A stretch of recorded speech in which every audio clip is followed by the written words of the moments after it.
Well, howdy, y'all. It's been a while. How was your holiday time? The end of 2023, beginning of 24. Hope it's been well for you and your family. I'm Wave Meteorologist Brian Good. Welcome back to Snow Talk. And I didn't worry too much about not being here for you guys during the holiday break because there really wasn't a whole lot to talk about. So I'm like, everyone's fine. Snowlovers are fine. But of course, the anxiety is building as we head into this upcoming weekend, which, yes, I will cover that, and the busy pattern that we're going to be entering for the next 3 to 4 weeks here into Wave Country. And it's going to be full of a lot of fun and games, but it's not going to be easy to play out. Even this weekend has got a challenge with it, as you guys have probably already gathered that the past few days. We'll try to at least explain where we stand on that here for this morning and go from there. As always, you guys can comment on Facebook, Twitter, YouTube, as well as, is that all of them? I think I'm already forgetting. But you can comment there if you're watching on the feed, whether it's on Roku, Fire Stick, Apple TV, or on the app itself. You're likely not going to see the comments if I reference them popping in. So just don't think that I'm starting to lose my mind. They do flash on the screen. All right, but good to hear from all you all. Some names I haven't seen in a while, so hope you all had a safe set up there for the holiday. So let's get right to it. Let me stop my rambling, get right into the snowboard. And of course, the one for Saturday, Friday night and Saturday is on the board, but notice it's at a 1 as it stands right now. I'll explain why. Next Tuesday into Wednesday, very complex. That one could be a snow to rain to snow. I couldn't fit all that in the graphic, but you get the idea. And then we have another one around the mid portion of the month that will also be likely a rain to snow, or that one could be entirely rain. It's possible, but there are many more that will likely get added to the list the way this pattern is looking. So those are just the 3 that I'm going to focus on here as much as I can. Live view right now in E-Town. Sun's trying to get through these clouds. The stratus cloud deck has been stubborn today, but it will break through, allowing for a better looking and somewhat feeling later on today. But right now, we're still struggling through those 30s, but the sun breaks will help in a big way. The drought status did update today. And the only change really was the areas that were eliminated from the drought status, including Shelby County, Okolona, Fern Creek, Shepherdsville. You guys are back in it again. Low end status, but it does mean that all 30 of our counties are back into a drought status. While we did have some improvement, we did set ourselves back just a bit on that. So the rainfall and the active weather pattern for the next couple of weeks should improve this dramatically. We'll see what it looks like next Thursday. Looking from space, you can see where the clouds trying to break up a bit across areas of Kentucky and Indiana. A lot of sun, though, in western Kentucky at the moment. Our system we're watching is not here. It's not even close to us. It's back to the west, just now moving in across the Four Corners area of the country, and it's going to track into the southern part of the United States. It will have one piece that will try to break off into the Ohio River Valley, another that heads toward the eastern seaboard, while you also have another piece moving across the Midwest. So there's a lot of moving and a shaking going on in our latitudes and longitudes as we're going to be dealing with such passing different intensity too of low pressures in the area. And there's not really a lot of Arctic cold. In fact, there's hardly any Arctic cold to go with here. So these are the systems that I've talked about before that are the type that have to manifest their own cold air. You've got to bring the cold air from up above down in order for you to get anything on the wintry side. They do tend to be our most problematic systems when this happens. They do, many cases, show some surprises as they move through because the modeling, it is such a complex scenario in meteorology when it comes to dynamic cooling. You get evaporative cooling involved, which we'll have initially, but dynamic cooling is the process we're going to be watching here on Saturday morning especially, and that is a very complex setup that even modeling just does not handle very well, especially with our terrain.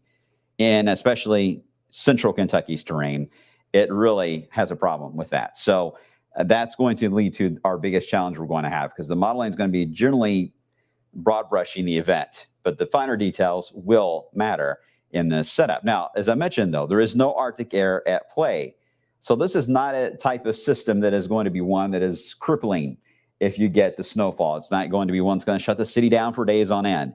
In fact, you will be able to move around likely while it is happening. And in many cases, just a few hours after it stops, you may not even have much of a sign that it even happened at all. And that's what's going to make this system a typical March system for wet snow.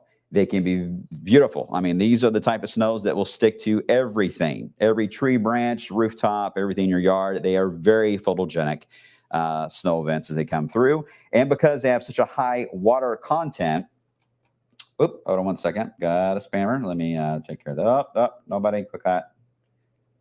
Nobody click it. How do I get rid of them? That's the problem. Well, let's see. They took away the button for me to not be able to delete them. Oh, no. All right. Well, do not click on conditioned. Please do not click on that. Sorry about that, guys. I don't want you to get anything bad on your feeds there. Sorry. I'm not sure why they took the button away. Hello, 2024. Full of surprises. Okay.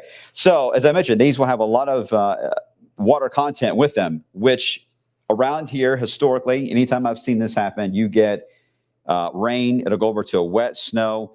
And it's such a high water content wet snow that you will hear the gutters on your house where it is melting so fast, it just sounds like it's pouring rain outside, but it's actually the large flakes. And these can be some rather large snowflakes, by the way, that will be falling. So get a very pretty snow. In areas that it does indeed have a chance to stick and overcome the warm ground, initially, it's slush. That is your travel hazard, not ice, but slush. Still dangerous, still can be tricky traveling on some of the hills in Kentucky especially. So just be aware of that. Okay, that is the overall explainer of it. So let me get into the finer details. This is one of our in-house models. It does a decent job with this, showing everything's fine today and tomorrow. No problems there. When we get into tomorrow night, the leading edge will begin to show up. This is going to be in the wee hours of your Saturday morning. Initially, there could be what we call the evaporative cooling, where the air is dry, and that may allow for some of this to start as some snowfall. That's possible. I think your best opportunity to see that is where you're going to have some of the colder air being found, which is going to be mainly north of Louisville. That's their best chance. I don't see that really happening for Kentucky for that initial start at the moment, unless I get more data on that to tell me otherwise. Right now, though, your best opportunity to see evaporative cooling to start as snow before the sun comes up Saturday is going to be our Indiana counties. Then you get into the day, and this is where things get complex. This is a daytime snow for many of you. Don't always go well for us. A daytime snow with marginal ground temps and marginal air temps in general. It can happen. It can happen. But boy, the only way it really can is rate. It's got to come down hard. If you get a very light rain or snow scenario, you're going to be dialing back a lot on this entire setup here on the wintry side. We can see the rates are going up over Kentucky. That's what the yellow is. So this is moderate rainfall moving into central Kentucky. This is much more of a lighter amount of rainfall, but the profile is colder off to the north. It's this area of central Kentucky that I'm watching here, and I'll show you a different map to explain in a second that I think is going to be interesting as we moved into the area. You can see that potential of yellow, again, moderate rainfall. Here we are, 1:30, 3:30 in the morning. Now we're at sunrise. Now this likes us at 37 degrees with snow falling. I don't know if that's really what it's got under that 37. I can't see it close enough. Usually in this scenario, the magic number is roughly about 36. About 36. If you look at your thermometer outside and you see about a 37 drop to 36, you should see snow falling at some point. You can tell I haven't talked to anybody other than my dogs for the past 2 weeks. And then you got more of an idea of just a cold rain where you don't have the rates high enough to cool down the colder air. Therefore, you sit at about 37, 38 with rain that is falling. Ugh, nothing worse. Nothing worse. You get into Saturday, mid-morning, mid-afternoon, you're like, what snow? It's over. Areas that had the slushy accumulation, the immediate melting has commenced. Roads will be just mainly wet. We get more patchy areas of drizzle, maybe some freezing drizzle or snowflakes that may try to mix in with this later in the weekend. Right now, it looks very, very light, not enough to make it on the board. All right, so here's one way I'm going to try to explain how this may play out, and I hope this makes sense. I put on the map here where I think this is your best opportunity to get some snowfall. And you're like, well, what's some? I need a number. Well, we're not quite to numbers yet. We're getting close. We may be able to get a snow map out later today, but it's not going to be impressive, all right? It's not going to be impressive. This is, if I had to put numbers on this particular one, you're putting the pressure on me. I feel it. I can see you staring at me right now. We'll go with about a 1 to 2, 1 to 3 potential. That's the zone that has that. And it's probably up closer to 1 to 2. The next map is going to be the areas that have the best opportunity for that 1 to 2, 1 to 3 type of snowfall to be met. Best opportunity to see that.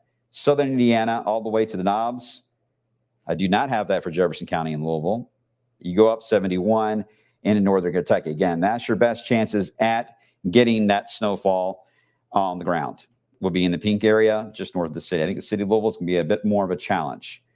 However, I don't want to discount the idea that there could be some overachieving or what we call a thumping of snow where we could get perhaps, and I wish I used different colors instead of the red, green, and white. I don't want you guys to think it's rain, sleet, and snow. It's been a rush today. So you get the idea.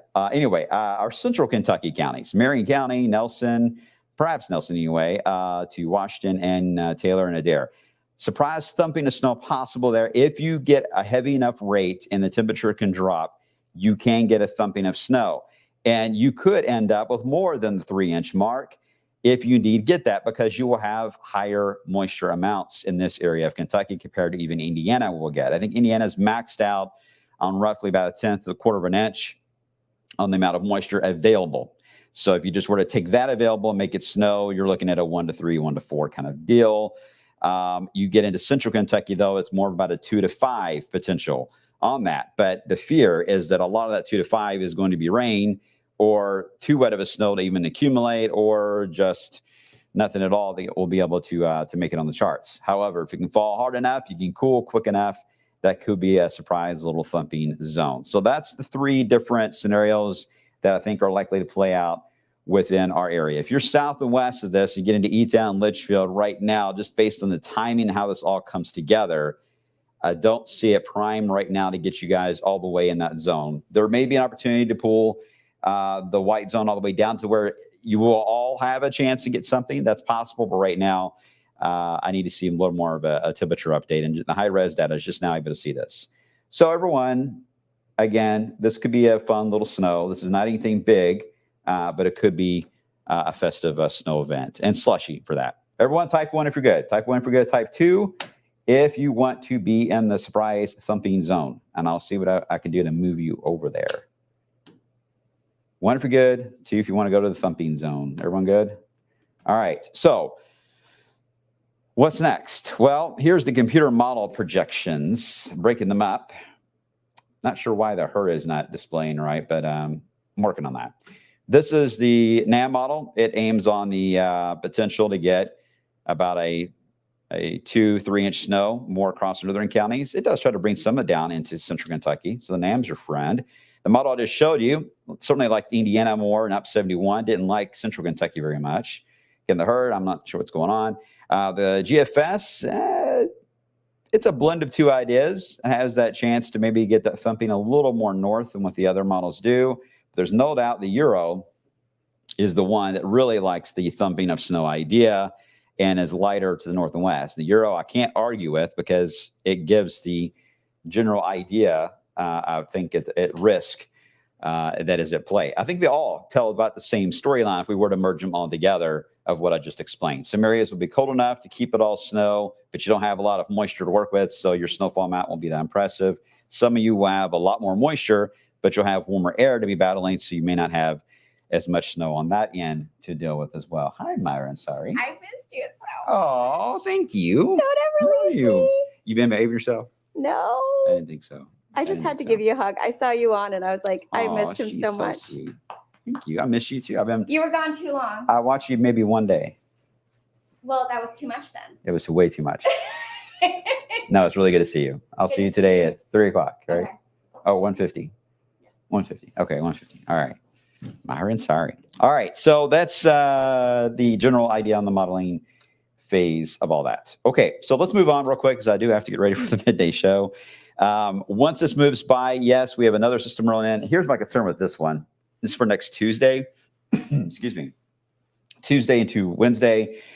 This one is going to be a very strong low pressure that'll be moving through the mid-Atlantic, the Mississippi Valley into the Great Lakes. Pressures on this have been coming in lower than some of the models, lower than 970 millibars. So very powerful low. And so several things to watch here. And I think we're close here on this with going an alert day on this one for Tuesday. But the problem is, will it be a 2-day alert day type of setup? Because the initial round, when it moves in, there could be some strong thunderstorm potential with this. Some of the analogs are trying to push some of that at least into eastern Kentucky. And right now, I think it would stay out of our counties based on the current idea. But that's something we'll have to watch. Otherwise, a warm surge back into the 50s, wind, and then we switch around to more strong winds and turn anything that we got in the area over to snow. And the visibility is coming in low on some of the charts I was looking at with the snowfall. So there's not a ton of snow with this one, but it is impact with rapid changing conditions from one part of a day to another. So this is going to be a wild setup for Tuesday, Wednesday, and it could be a really big snow for the Midwest. Indianapolis really is going to be excited about this one, but it moves on by. We will likely see the next system to go north. Excuse me. Next one will likely go north because the first one here that I just showed you was so strong. I think it has a good chance to cut, but it will allow for this one to dig. This is the 14th of January. This, if anything, can bring in the piece there, that polar vortex, probably the coldest that we'll have the entire winter season. If the numbers play out right, it would happen as we head into the 14th or so of the month. That will begin to arrive. And the real fun and games really begin to pick up.